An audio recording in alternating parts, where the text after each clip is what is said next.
Alright guys, it is time for another coaster review. This is one of the larger coasters at Lagoon Amusement Park in Utah. The ride is called Wicked, and so today I'll be giving my full thoughts on it. And actually, for those of you guys who are longtime followers of my channel, this review is kind of special because this is actually my 100th coaster review that I've done. Something kind of neat. I never thought that I'd hit that many, so Wicked is my 100th coaster review. But enough chit chat, let's get talking about this thing. First of all, a lot of people who are experienced coaster riders have probably experienced something like a Eurofighter. And this has a similar feel, except this is not by Gerstlauer. This is actually by Zierer, the same company that did Verbolten or Impulse at Knoebels. So for those of you that have ridden Impulse but not this one, this I'm going to guess is pretty similar. They're both a Zierer tower coaster, but the main difference between this and Impulse is that actually this one features a launch. Once you depart the station, you hang a left 180-degree turn and accelerate straight up the tower. Now, I have to say, I'm not a huge fan of this launch. It's okay, but I'm just not crazy about how you immediately just climb vertically. And I really think the main thing of why I have a problem with it is because the launch track is very short. You barely get a chance to build up momentum before you start accelerating. And since this is really the only launch in Utah, when I compare it to a lot of the roller coasters that I've ridden, this launch is actually probably one of the worst launches on a roller coaster. But luckily, the launch I don't think is meant to be the best part. It's just kind of like an added element, so I think that that is okay. But if we want to continue on with the rest of the coaster, you actually crest over this top hat and descend straight down vertically 90 degrees, over 100 feet in the air. And this is a cool drop.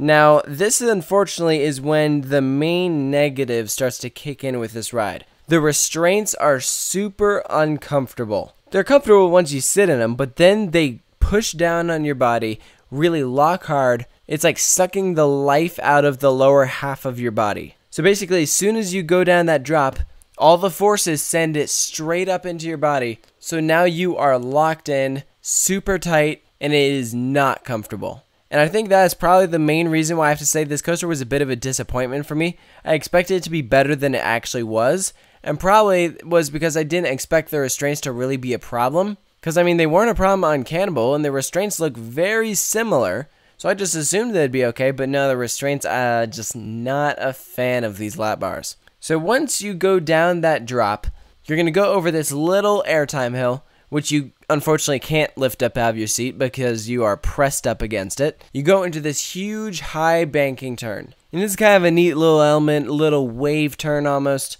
And this is when you go into your only inversion on the entire coaster, which is a 0G roll. And this is fun. This is probably one of my favorite parts of Wicked. This is a very fun roll. Plus, it's just fun to watch. It's a very cool looking element. So at this point, you're going to take a bit of a breather. You bank left into what's like a mid-course brake run.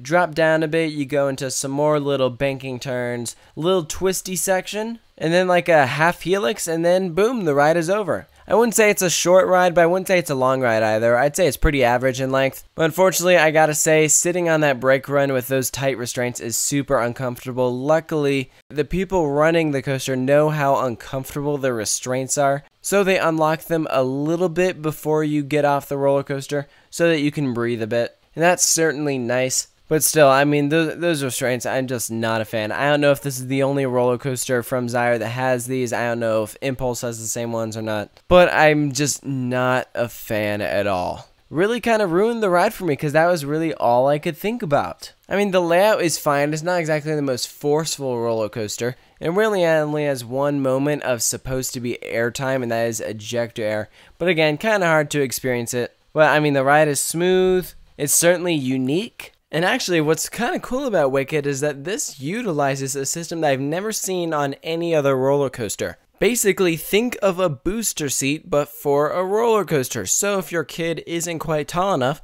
they stick in this booster seat so that they can ride. I've never seen that on any other roller coaster but Wicked, so I thought that that was super unique. And then actually, the last thing I want to mention is that this coaster does have a single rider line.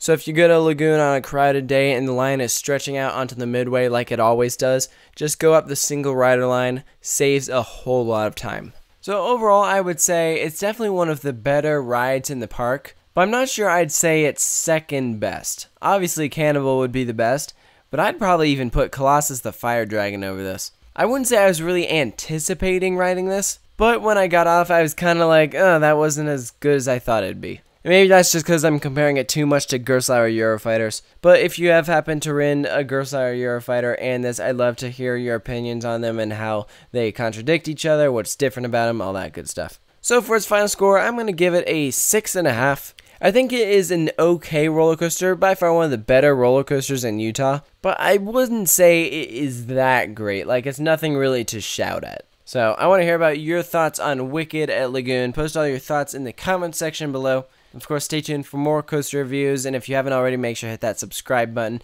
and I'll catch you guys later.